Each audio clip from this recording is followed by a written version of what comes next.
রাষ্ট্রধর্ম ইসলাম প্রসঙ্গে তথ্য ও সম্প্রচার প্রতিমন্ত্রী ডক্টর মুরাদ হাসান বলেছেন, বঙ্গবন্ধুর করা ৭২-এর মূল সংবিধানে ফিরে যাবে বাংলাদেশ। বুধবার সচিবালয়ের সাংবাদিকদের সাথে আলাপকালে কথা বলেন তিনি। ইসলাম আমাদের রাষ্ট্রীয় ধর্ম না, এটা বিশ্বাস করি না। ৭২-এর সংবিধান, ওই সংবিধানেই আমরা ইনশাআল্লাহ ফেরত যাব। জাতির পিতা বঙ্গবন্ধু শেখ মুজিবুর রহমান যে সংবিধান লিখে গিয়েছেন সেই সংবিধানই থাকবে। মাননীয় প্রধানমন্ত্রীর সাথে কথা বলে যত দ্রুত সম্ভব আমরা এটা চেষ্টা করবো ইনশাআল্লাহ। এই মহান সংসদেই আমরা করবো ইনশাআল্লাহ। ৭১ জন চলে গেলে ওই কথাটা কোথায় প্রয়োগ হবে আমি জানি না। এই জন্য মহাজরিন কথা যখন বলবো, শালীনতার সাথে কথা যখন বলবো, সাবধানের সাথে কথা যখন বলবো, খুবই হুঁশিয়ার সাথে কথা বলবো। অন্যথায় আমার কথার দ্বারা এমন কোনো কাজ হয়ে যেতে পারে যার দ্বারা সারা দুনিয়ার ভিতরে দাঙ্গা হাঙ্গামা বয়ে যেতে পারে। আমার কথার দ্বারা এমন কিছু সিস্টেম চালু হয়ে যেতে পারে যার দ্বারা বাংলাদেশ সহ সারা বিশ্বে সব জায়গায় মানুষ তোমাকে নিয়ে সমালোচনা করবে। বর্তমানে হালই করে যে দুইটা ঘটনা ঘটেছে আপনারা জানেন, কোরআন অবমাননা করা একটা ঘটনা, আর ইসলামকে বাংলাদেশ থেকে মিটিয়ে দেওয়ার জন্য কিছু জাতি চেষ্টা করতেছে। এটা আপনারা সবাই নিউজে পাচ্ছেন। ইসলাম কখনো মেটে না, যারা ইসলামকে মেটাইতে আসছে তারাই মেটে গেছে। ইসলাম কখনো মেটে নাই, যারা ইসলামকে মেটাইতে আসছে তারাই মেটে গেছে। এই জন্য হাজারের ইসলাম আমাদের জন্য একটা পাওয়া, বেস্ট পাওয়া, সবচাইতে উত্তম মাধ্যম হলো মুসলমান যদি কেউ না হয় সে কিন্তু কখনোই জান্নাত, ঈমান যদি কারোর ভিতরে না থাকে সে কখনোই জান্নাত পেতে পারবে না। আল্লাহ রাসূল সাল্লাল্লাহু আলাইহি ওয়াসাল্লাম বলেন যখন আল্লাহ রাব্বুল আলামিন বান্দার হিসাব নেবেন, হিসাব নিতে আল্লাহ রাব্বুল আলামিন ঘোষণা দিবেন, এই ফেরেশতারা জান্নাত জাহান্নামের ভিতরে যাও, একদম লোককে ওখান থেকে নিয়ে আসো, তাকে জাহান্নাম থেকে নিয়ে জান্নাতের ভিতরে দিয়ে দাও। যদিও যারা অন্যায় করেছিল তারপরও তাকে জান্নাতে দিয়ে দাও। আরেকদল লোককে নিয়ে এসো যারা কোরআন কিছুটা মানতো, তাদেরকে নিয়ে এসে হয়তো তারা তাদের আমলের কারণে জাহান্নামে গেছে, সেখান থেকে নিয়ে তাদেরকে জান্নাতে দিয়ে দাও। দিতে দিতে এইভাবে বিভিন্ন সময় একদল দিতে দিতে পরিশেষে ফেরেশতারা এসে বলবেন, আল্লাহ তো কেউ নেই, জাহান্নাম থেকে মুক্তি পাওয়ার মতো যোগ্যতার কারণ ভিতর নেই। তখন আল্লাহ রাব্বুল আলামিন বলেন, যার অন্তরের ভিতরে শস্যের দানা পরিমাণ ঈমান আছে, যার অন্তরের ভিতরে শস্যের দানা পরিমাণ ঈমান আছে, তাকেও জাহান্নাম থেকে নিয়ে এসে জান্নাতে নিয়ে যায়। সুবহানাল্লাহ। এই জন্য হাজরিন, ঈমান ইসলাম এটা গুরুত্বপূর্ণ একটা জিনিস। ঈমান ইসলাম না থাকলে জান্নাতে যাওয়া কোনোভাবেই সম্ভব না। জাহান্নাম থেকে মুক্তি পাওয়ার জন্য ফার্স্ট শর্ত হলো তোমার ভিতরে ঈমান। ঈমান না থাকলে কোনো কাজে নেই। আজকের আমার নাম হলো মুসলমান, কিন্তু আমার কাম হলো বিধর্মিত।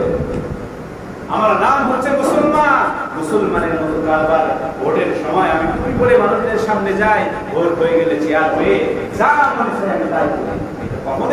কখনোই উচিত নয়, এটা কোনো ব্যক্তির জন্য উচিত নয়। এই জন্য হাজরিন দেখেন, এই বিগত কয়েকদিনের ভিতরে কোরআন অবমাননা নিয়ে একটা ঘটনা ঘটলো এবং রাষ্ট্র ধর্ম থেকে ইসলাম সরিয়ে দেওয়ার জন্য স্পষ্টভাবে একটা ঘোষণা দিয়েছে। সেইভাবে বলছে, আমি বিশ্বাস করি না যে আমাদের বাংলাদেশ ইসলাম আমাদের রাষ্ট্র ধর্ম, এটা আমি বিশ্বাস করি না। নাউজুবিল্লাহ, আরো জোরে নাউজুবিল্লাহ। বাংলাদেশে ইসলাম ছিল, Islam was, Islam have, and then in the future Islam will be staying. ইসলাম ছিল, ইসলাম আছে এবং ভবিষ্যতে ইসলাম থাকবে। যারা ইসলামকে মিটানোর জন্য চেষ্টা করবে তারাই থাকবে, ঠিক কিনা বলেন? যারা ইসলামকে মিটাই দেওয়ার জন্য চেষ্টা করবে তারাই থাকবে না, তারাই ভ্যানিশ হয়ে যাবে। এই জন্য মুহতারাম হাজরিন, ইসলাম আমাদের রাষ্ট্র ধর্ম। যদি ইসলাম আমাদের বাংলাদেশে না থাকে তাহলে কি ক্ষতি হবে? ইসলাম যদি আমাদের দেশে না থাকে তাহলে কি ক্ষতি হবে? ইসলাম যদি আমাদের বাংলাদেশে না থাকে তাহলে আমাদের মন থেকে, আমাদের জীবন থেকে আস্তে আস্তে ইসলাম ঈমান সবই নষ্ট হবে। কারণ এই আমাদের বাংলাদেশে 90% মুসলমান, আমাদের স্বাধীনতা আছে ইসলাম হিসেবে, আমরা মুসলমান হিসেবে আমাদের ইসলামের কাজগুলো করতে আমাদের স্বাধীনতা আছে। আজকে একটা মাহফিল করব, আমরা মুসলমান, 90% মুসলমান, আমাদের একটা স্বাধীনতা আছে, আমরা মাহফিল করব। কিন্তু যখন ইসলাম ধর্ম রাষ্ট্র হিসেবে না থাকবে তখন ওই আমার স্বাধীন মতো আমি একটা মাহফিল করতে পারবো না, আমার স্বাধীন মতো আমি একটা ইসলামী জলসা করতে পারবো না। কারণ এই দেশে ইসলাম ধর্ম রাষ্ট্র ধর্ম না। যখন রাষ্ট্র ধর্ম না হবে সবাই সবার অধিকার, সবাই যার মনে যা চায় তাই করবে। আমার স্পেশালি ভাবে আমার একটা ধর্মকে বেশি অগ্রাধিকার দেওয়ার ক্ষমতা তখন আমার থাকবে না। এই জন্য মহাদের ইসলাম ধর্ম আমাদের আশেপাশের দেশগুলো দেখি, হয়তো সেখানে মুসলমান বেশি হতে পারে, 35 থেকে 40 কোটি মুসলমান হতে পারে, কিন্তু সেখানে আর তো ম্যাক্সিমাম অন্য ধর্মের লোক বেশি। সেই হিসেবে তাদের দেশে ইসলাম ধর্ম তাদের রাষ্ট্র ধর্ম না, কিন্তু তাদের সঙ্গে তো আমাদের দেশে মিলালে হবে না। সেখানে 90% মানুষ বিধর্মী, আর এখানে 90% মানুষ সব ইসলাম ধর্মী। তাদের দেশের সঙ্গে আমাদের দেশ মিলালে কোনোভাবেই হবে না। যে দেশে যে ধর্মের লোক বেশি, সেই দেশে সেই ধর্মের লোকের উদযাপন অনুষ্ঠানগুলো পালন করতে তার জন্য সহজ হয়ে যায়। ইন্ডিয়ায় কেউ যদি পূজা করতে যায়, কোন মুসলমানের বাধা দেওয়ার ক্ষমতা কিন্তু নেই, কোন মুসলমান কিছুই করতে পারবে না। এমনকি মুসলমানদের মসজিদের পাশেও যদি করার চেষ্টা করে, তারপরেও কেউ কিছু করতে পারে না, কারণ তাদের হলো হিন্দু ধর্ম বেশি, সেখানে হিন্দু ধর্মের মানুষজন বেশি, আর আমাদের বাংলাদেশে মুসলিম ধর্মের মানুষ বেশি। এই জন্য এই দেশের থেকে যদি ইসলাম রাষ্ট্র ধর্ম, আমাদের রাষ্ট্র ধর্ম ইসলাম চলে যায়, তাহলে আমাদের অদূর ভবিষ্যতে আমাদের ভিতর থেকে ঈমান ইসলাম সবগুলো নষ্ট হবে। কারণ বিরোধীরা চেষ্টা করতেছে, ইন্ডিয়ারা চেষ্টা করতেছে যে সারা বাংলাদেশ সব জায়গায় যেন তাদের মতো, তাদের ধর্ম অনুযায়ী যেন সব জায়গায় চলে, তাদের মতো যেন সব জায়গা চলে। যদি এমন হয় আমাদের দেশের থেকে ইসলাম উঠিয়ে যাচ্ছে, আমাদের দেশে আর কোনো ইসলাম ধর্ম নেই, তাহলে আস্তে তারা চেষ্টা করবে যে এই বাংলাদেশে আমাদের আইন এখানে চলে। যদি ইসলাম ধর্ম না থাকে, তাহলে আমাদের হাজার হাজার ক্ষতি হয়ে যাবে। আমরা জোর গলায় আল্লাহ রাব্বুল আলামিন যে একত্ববাদ, এই কথা জোর গলায় বলার ক্ষমতা আমাদের থাকবে না। কোরআনে কারীম যে একমাত্র আমাদের জন্য আদর্শ, কোরআনে কারীম যে একমাত্র আমাদের দিক নির্দেশনা দেবে, এই ক্ষমতা, এটা বলার মতো ক্ষমতা পাওয়ার আমাদের তখন থাকবে না। ইসলাম ধর্ম যে আমি বেঁচে থাকবো ইসলাম ধর্ম নিয়ে, আমার ধর্ম সম্ভব হবে না।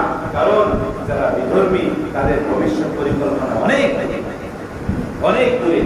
আপনারা দেখেন, যখন ইংরেজরা ইন্ডিয়াতে আসছিল, ভারতবর্ষে যখন ইংরেজরা আসছিল, তখন কিন্তু তারা বিশাল আকারে আসে না, বিশাল আকারে আসে নাই। তারা সামান্য থাকার মতো একটা জায়গা চেয়েছিল, যে আমাদের কিছু থাকার মতো একটা জায়গা দাও, আমরা কিছুই করবো না, এখানে থেকে শান্তি ব্যবসা করা। সেখানে যখন তাদের জায়গা দেওয়া হলো, আস্তে আস্তে তাদের ক্ষমতা, আস্তে তাদের কৌশল, তাদের কার্যকলাপ এমন ভাবে বিস্তৃত হলো, ইসলাম ধর্ম পুরা ভারতবর্ষকে তারা জয় করে 200 বছর পর্যন্ত তারা সেখানে ক্ষমতা প্রয়োগ করেছে। 200 বছর পর্যন্ত যেখানে মুসলমানরা 800 বছর ক্ষমতা ছিল, 800 বছর পর্যন্ত মুসলমান পুরা দেশ শাসন করেছে, সেখানে মুসলমানদেরকে শেষ করে দিয়ে তারা 200 বছর পর্যন্ত তারা সেখানে ক্ষমতায় ছিল। এই জন্য মহাদের কেন এইভাবে কি হয়েছিল? প্রথমে ওই ছোট থেকেই শুরু হয়, আস্তে আস্তে শুরু করে এক সময় দেখা যাচ্ছে সেই মেন জিনিসটাই থাকে না। ইসলাম ধর্মকে যদি আমাদের বাংলাদেশ থেকে উঠিয়ে দেওয়া হয়, এই এখন মনে হচ্ছে যে ইসলাম ধর্ম উঠিয়ে কি সমস্যা, আমার ইসলাম, আমার ঈমান, আমার কোরআন, আমার ধর্ম আমি মানব, ইসলাম ধর্ম উঠিয়ে দিলে কি সমস্যা? ইসলাম ধর্ম উঠিয়ে দিলে এক সময় দেখা যাবে ইসলামকে প্রচার করার মতো কোনো জায়গা থাকবে না, তখন আমার কোনো স্বাধীনতা থাকবে না, ইসলামকে মানুষের সঙ্গে ব্যক্ত করার মতো স্বাধীনতা থাকবে না। এই জন্য মুহাজিরিন, আউলিয়াদের দেশ, বুজুর্গদের দেশ, মুসলমানের দেশ, এই দেশে ইসলাম ছিল, ইসলাম আছে এবং থাকবে। ঠিক না বলেন? অবশ্যই থাকবে। আল্লাহ রাব্বুল আলামিন আমাদের দেশে ইসলামকে টিকিয়ে রাখবেন ইনশাআল্লাহ। যারা ইসলামকে সরানোর চেষ্টা করেছে তারাই শেষ হয়ে গেছে। এক সময় বোরকা, যে হিজাব আমাদের মেয়েরা শালীনতার সাথে পর্দার সাথে থাকবে, এরকম যখন পর্দার সঙ্গে ছিল, কিছু চুপচাপ মহল, কিছু নাস্তিকবাদ, তারা এসেছিল এই বোরকা জিনিসটা উঠিয়ে দেওয়ার দরকার, তারাই চেষ্টা করেছিল বোরকা উঠিয়ে দেওয়ার জন্য। কিন্তু আজ পর্যন্ত বোরকা আছে, কিন্তু বোরকার বিরোধিতা যারা করেছিল তারা কিন্তু দেশে আর নেই। বোরকা ঠিকই আছে, তাসলিমা নাসরিনের মতো নাস্তিক এই দেশে কিন্তু থাকতে পারে নাই। মাদ্রাসা নিয়ে অনেকেই ষড়যন্ত্র করেছিল, মসজিদ নিয়ে অনেকেই ষড়যন্ত্র করেছিল, সেই মসজিদ ঠিকই আছে, সেই মসজিদ ঠিকই আছে, সেই যারা ষড়যন্ত্র করেছিল তারা কিন্তু নেই।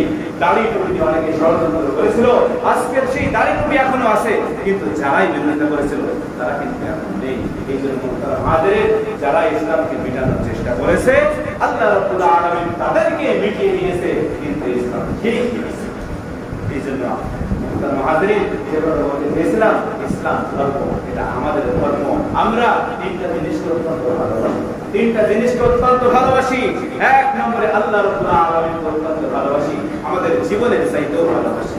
দ্বিতীয় নম্বর, আল্লাহ রাব্বুল আলামিন যে কোরআন দিয়েছে, এই কোরআনকে আমরা আমাদের জীবনের চাইতেও ভালোবাসি। তৃতীয় নম্বর, আল্লাহ রাব্বুল আলামিন আমাদের একটা ধর্ম দিয়েছেন, ইসলাম ধর্ম, এই ইসলামকে আমরা ভালোবাসি। জীবন চলে যাবে, জীবন চলে যাবে, আমার জীবনের সবকিছু শেষ হয়ে যাবে, ইসলামকে মৃত্যু দেব না। আমার জীবনের সবকিছু শেষ হয়ে যাবে, কোরআনকে মৃত্যু দেব না। আমার জীবনের সবকিছু শেষ হয়ে যাবে, আল্লাহ এবং তার রাসূলকে কখনোই মৃত্যু দেব না। ঠিক আছে না ইনশাআল্লাহ? কখনোই না।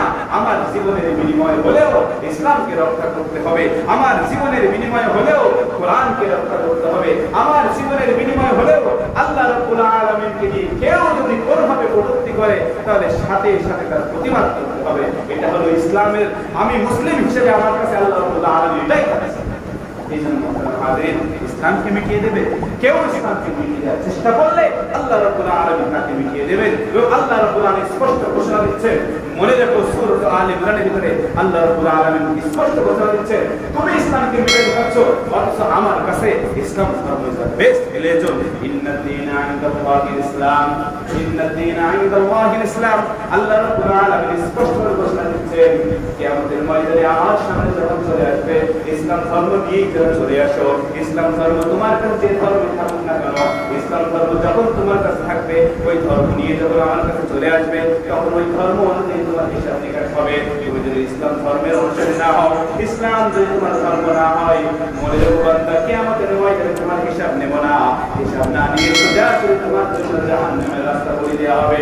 ফেরেশতাদেরকে আমি লক্ষ্য করে বলবো, খুযুহু ফাগুল্লু সুম্মা জাহিমা সাল্লু, এদেরকে এমন ভাবে পাকড়াও করো, শক্ত শিকল দিয়ে ধরো, তাদের হাত পা সঙ্গে বেঁধে খুযুহু ফাগুল্লু সুম্মা জাহিমা সাল্লু, সেই জাহান্নামের ভিতরে ওদেরকে নিক্ষেপ করে দাও।